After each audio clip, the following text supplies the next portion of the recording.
My son was at one time a very picky eater, not really in restaurants, but in terms of the food that I prepared for him. And he did not like peas. The other two kids and my husband and I all liked baby frozen peas, and I believed that they were a convenient and nutritious vegetable.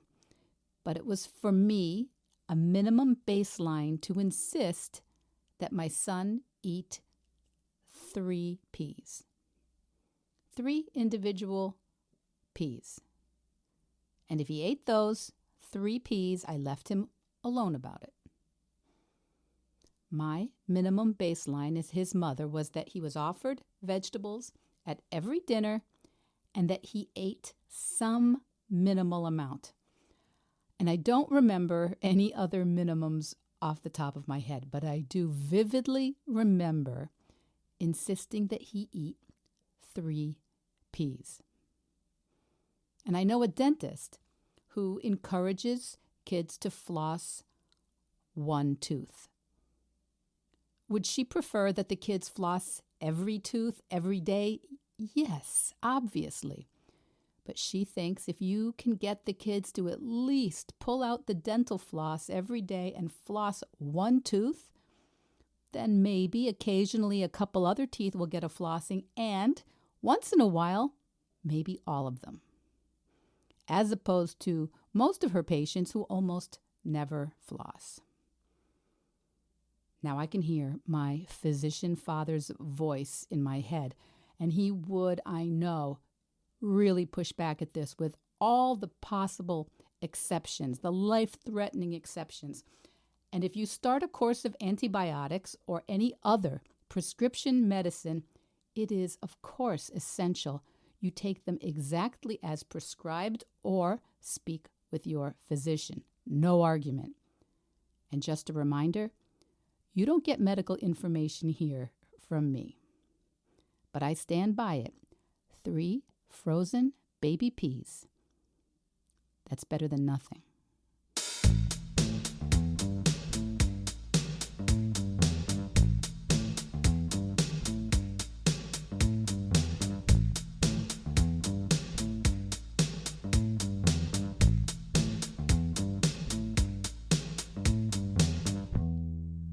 Hello, Vedge Heads and Veg Your Besties. Welcome back to Veg Your Best, the plant-based podcast. My name's Michele Olander. I'm a certified life coach, a practicing vegan, and I'm here again, like every week, to encourage you to eat more plants and set an impossible goal, whatever that is for you, even if it's getting your child to eat 3 frozen baby peas. Episode 41, where it's all about the minimum baseline. And if you are Veg Your Bestologists and have been paying scrupulous attention since day one, you may actually perceive that my voice is not quite back to normal, and I'm still experiencing the miracle of the immune response. Scratchy nose, inflamed throat, mucus, itchy eyes, coughing. Thank you, body. Thanks for making me moderately miserable in an attempt to make this body of mine inhospitable to the common rhinovirus. Now, this cold started right when I was starting to experience a lot of improvement in my shoulder pain, which I have complained about a little here on the podcast. And just so you know, coaches have complaints too. That's because I have a human brain that says unhelpful things like, this cold should be over by now. Why am I sick right now? Just before my daughter's wedding? Are you kidding? I don't have time for this. When clearly, I actually do have time for it, turns out. And there is always time to get sick. But today we're going to talk about an idea that I have touched upon here in earlier podcasts, the minimum baseline. Minimum baseline is a concept that is particularly relevant when you are having one of those weeks or 2 of those weeks when you are trying to learn something new or accomplish something new, trying to get a new habit under your belt or change an old habit, or when you're just not feeling 100% and that idea of going back to bed keeps flashing into your mind as a perfectly reasonable option. Minimum baseline. It is, in effect, the least amount of something that you can do and still stay in some basic integrity with yourself. Now, for example, one of the things that comes up for me is I consider being exactly on time to be slightly late. And the expression is 10 minutes early is 5 minutes late. Some of you know exactly what I'm saying, and others of you clearly have no idea what I'm saying. I know that now. The world is not all like me. I like to be early for appointments, for flights, for Zoom calls. Someone else might think, I can be up to 20 minutes late for a social engagement. That's perfectly fine. And 5 minutes late for work is no big deal. 10 minutes a problem, 5 minutes no. Because that is their minimum baseline. Some people will not leave the house without having brushed their teeth. Some people have a minimum baseline that they can wear house shoes or slippers as far as the mailbox, but driving a car in slippers, even if no one else sees, is unacceptable. Now, here are some of mine. I always use my blinkers in the car. My directional lights, always.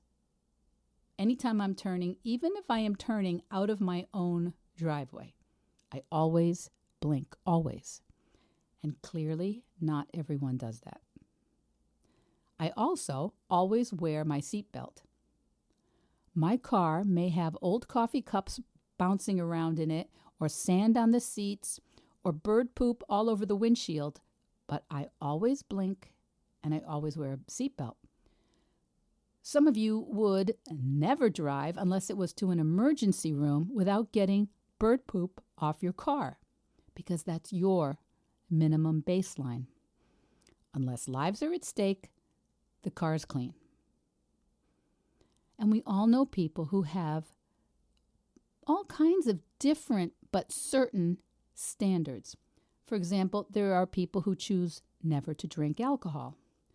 And then there are people who drink alcohol, but never before, say, 5 p.m. Or they drink wine, but never spirits, or never tequila. Those are some examples of minimum baselines. There are people who eat dessert every night at dinner, but they always share it with someone. They never finish an entire serving. Or some people smoke 1 cigarette per week, or 1 pack per week, or 2 packs per week, but never more than that. That becomes something they notice as, no, that's not acceptable. In our world, in the plant-based world, there are people who will not eat any animal products, but do still wear leather or wool or silk. And there are some people who consider themselves vegan and eat oysters or some other kinds of shellfish.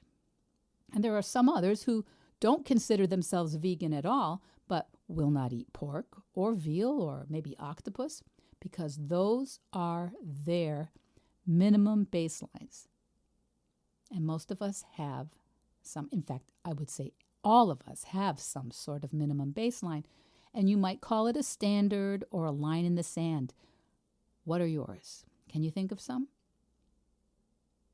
Some people go to church every single week unless they're on vacation, or they always read a page before bed, or they always return phone calls or email within 24 hours, or by Monday if it comes in at the end of the day, Friday. Or some people do 1 push-up every single morning. Get the idea? So a minimum baseline is it's not what you aspire to, but it is the bare minimum, and it is the situation that you decide for yourself that when you don't do that, you feel like, no, things are not right. Things are not in control. You're not comfortable with how things are going. A lot of arguments start because we have these minimum baselines that seem so obvious to us, but for someone else, they're completely irrelevant. Now, this is a concept and it's a tool that can help us when we're trying to incorporate some sort of new habit or change in our lives. And I start this by trying to illustrate that we all have these different sorts of minimum baselines, some sort of line in the sand, so that you know that they are not just intrinsic to you. Along the way, they were a choice. Now, when I was growing up, my mother never left the house without lipstick on. That was her bare minimum standard of how she would leave the house and be in public. And that would only be broken in the most irregular circumstances, if at all. So when there is something we think we want in our lives that requires a new behavior or action or habit, and yet as much as we say we want it, we find ourselves simply not following through, this is the time to consider setting a minimum baseline. There's a marvelous running coach, life coach Jill Angie, and she encourages all sorts of minimum baselines. And the trick is they need to be minimal, really, really minimal, so minimal that there's no danger in it seeming too challenging or too daunting. For example, if you want to run and you aren't running currently, and you set a goal to run 1 mile 3 times a week, and you still aren't actually doing that, then that is not your minimum baseline. It might be the minimum for fitness or challenge or speed work or endurance, but it's not your minimum baseline for accomplishment. In fact, your baseline might just be putting on your running shoes and walking to the corner or the mailbox, or maybe even just putting on your running shoes in the morning. Yeah, you might do more, and you are certainly welcome to do more. But once you set your minimum baseline, once you say put on your running shoes or do whatever it is you've decided, you are now in full compliance. You did what you said you would do. Because this is the thing. When we're having trouble doing the things we want, we can really start to lose trust in ourselves, in our integrity. And the point is always less to change how you run or what you eat or how much you write or how well you've studied Spanish verbs or balanced your checkbook. The more important thing is how you show up to your own commitments, just for the sake of honoring your commitment to yourself. Because the thing is that a minimum baseline is so easy to do that it's also very easy not to do. Because what's going to happen, right? Your brain will say, not that it's too much or too hard, but, well, that doesn't matter, and that won't make any difference. And I won't lose any weight by eating 1 stick of celery today, and I won't get fit by lacing up running shoes. I won't gain any muscle definition or strength today by doing 1 push-up or 1 squat. Right? Your brain will start arguing and saying, well, the minimum baseline is not going to result in you becoming plant-based today or even this week, or finishing your book this month, or learning Spanish, or cleaning your house, right? But by this practice, we are helping ourselves to change our thoughts and feelings about that activity that is eluding us. And we're creating a cycle that is about decision-making and follow-through. Creating a container for the action that we would like to adopt to occur in. Am I making myself clear? I don't know. So if you're someone, for example, who would like to be eating plant-based more often, then there are dozens of ways I've seen my clients use the minimum baseline, but it depends on where exactly things are currently not working. Because I've spoken with people who really do not want to eat animal products, but they don't really eat vegetables. They don't have a taste for vegetables and fruits and whole grains. And this is a surprisingly common problem.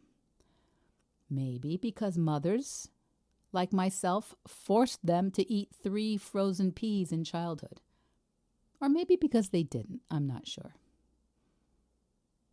You know, I've heard previous podcast guest Sid Garza-Hillman suggest to his small steppers that folks who don't eat vegetables routinely go out and buy a head of celery and eat 1 stalk of celery each day. Because celery is pretty cheap and it doesn't go bad very quickly and it's inoffensive tasting. And I guess you could always put a little peanut butter on it, but mostly in a few days, if you follow through with a stalk or even a bite of celery every day, you start becoming someone who eats vegetables. Some of us have rules like 1 meal includes a salad every day. Or some of us, definitely not me, introduce a smoothie or a green drink every morning or once a week or on the way to work. In the very beginning of my decision to eat vegan, I made sure that I had frozen vegan foods. A lot of them were by the company Amy's. And I had Dr. Prager's and other vegan burgers. Was that how I aspired to eat? No.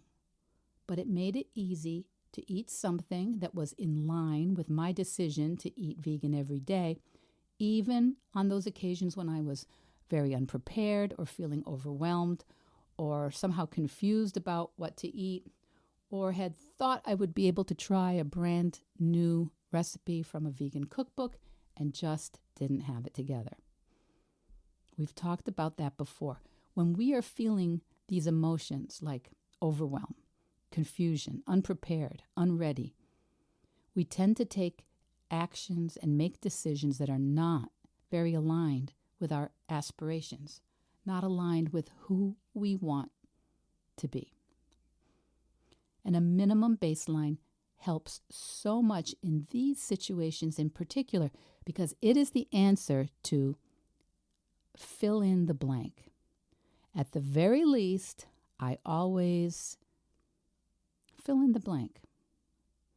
At the very least, I always have a salad, eat a stalk of celery, try a vegan meal once a month, use vegan bacon on sandwiches, but maybe not for breakfast, pull out a veggie burger or a vegan frozen dinner. At the very least, I mix some brown rice in with my white rice, or I drink 8 ounces of water before every meal, or I replace cow milk with oat milk when I'm at the office, or I eat 3 frozen peas. And I don't mean all of these. I mean 1. Because if you or someone you love is having trouble moving towards a vegan or a plant-based lifestyle, it's usually because we have so many default decisions, so many actions and choices on repeat that interrupting them all is just too overwhelming. When we're feeling stuck or like we can't follow through and we're feeling discouraged, the minimum baseline is so much help. Because if we can overcome that brain chatter that says, no, that's not enough, or, well, that won't make any real difference, or what difference, that's just the tip of the iceberg. Because if someone you love is having difficulty moving as fast as you would like toward plant-based vegan choices, consider not adding to that negative chatter. Because at Vedge Your Best, we definitely challenge our clients to make big changes. But when those don't work well, we get curious and we look for the smallest thing, the minimum thing, the tiniest thing that can still move the game forward. And yes, why not? Why not call it a game? You're already perfect. You're already worthy. The reason to change something is because you want to. And at Vedge Your Best, we want to help. So if eating plant-based or making a vegan choice is not your area of challenge, just remember that minimum baselines work in everything. Writing a book. Because if you're not writing now, don't tell me writing 1 sentence a day or 1 minute a day won't work. Just try it. Cleaning your house, balancing your checkbook, testing your blood sugar, or getting through your reading list, or your electronic medical records for your patients. If you're already not doing it consistently, then don't complain that 2 minutes a day is not enough. Give it a try. Let me know. Email me or DM me or leave a podcast review with your thoughts about where a minimum baseline could or would not work for you. I remember when my kids were little, one of the recommendations I had for them when they'd be overwhelmed by a paper or a research project was just to go pull out the paperwork that they had. Pull out either their books or their notes, pull out their laptop or their notebook. Just pull it out, set it up on the desk, and nothing else. Nothing else. What is the slogan? Well begun is half done. Well, maybe not half done, but well begun allows your brain to stop pushing back against it and telling you, no, hit the snooze button. No, we'll just watch 20 more minutes of YouTubes or 1 more podcast, right? We need to cut through that resistance. Right now, I have a 35-pound kettlebell sitting here on the floor in my office, and every day I promise myself to lift the kettlebell. Now, usually I do a couple squats or some arm lifts, then a push-up. I could do whatever I want as long as I lift the kettlebell 1 time. I'm coming back from a shoulder injury and I want to get some of my strength back. Is that enough to come back completely? No, but it's enough to remind myself that I am someone who cares about strength training. How do you know your minimum baseline is the right one? Well, you do it. If you do it every time, that's the correct one. But if my goal was to do a 15-minute kettlebell routine 3 times a week, well, that is just not happening right now. But I do want to challenge myself a bit in the meantime. So lifting the kettlebell 1 time per day is so far working great. I do it because I said that I would. And I make sure to be super proud of myself every single time. Woohoo, yay me, I lifted the kettlebell today, just like I said I would. And that's between me and me. Okay, you too now, because I'm encouraging you to create some private wins. Because it's all too easy to pile on the shame shawls when I don't do my full workout 3 times a week. I would love it if you would send in some of the minimum baselines that you have used or that you're deciding to try, or some you've used in the past a long time ago and might want to trot back out. If you do this, really, it'll change your life. Okay, and before I go, I'm going to leave you with a question that I offered my client this morning who is complaining about her schedule. Question: what's one activity you could reduce by half and still get the desired results? To make progress on the things that matter most to us, we also want to know where we're trying to do too much, even when those are good things, right things, things we're proud of. I'll repeat the question. What's one activity you could reduce by half and still get the desired results? Okay, kids, My voice is fading. This week is my birthday, and then we have a wedding. My brilliant and beautiful daughter is getting married to a fabulous man. And I was very, very blessed to have wonderful children. But what I never expected was that they would each bring me someone I would respect so much, each bring me someone I would love so much in the form of a son-in-law or daughter-in-law. Blay, Irene, and now Matt, my new son-in-law. Well, we couldn't be happier to have you. Okay. I'm not crying, you're crying. Go out there, people. Love each other. Start by loving yourselves. And I love being able to work with people in these areas that sometimes bedevil them. So if you're struggling, if you're feeling overwhelmed, I love you. There's nothing wrong with you. You can do whatever you think you want to do. If it's important to you, it's important to me that you do it. And maybe that means starting small, outsmarting that perfectionist brain and that critical inner voice. Set a minimum baseline for yourself, whatever that is for you. Maybe 3 frozen green baby peas. Let me know how it goes. Veg Your Best podcast production, music, and editing by Charlie Weinshank. Thanks, Charlie. Before you go, it would mean so much to me and the Veg Your Best team if you would hit subscribe, leave us a 5-star review, or share with someone you think might be interested. Something about algorithms, it helps bump us up a little in the rankings, and that's the best way to help others find the podcast and for us to find our audience.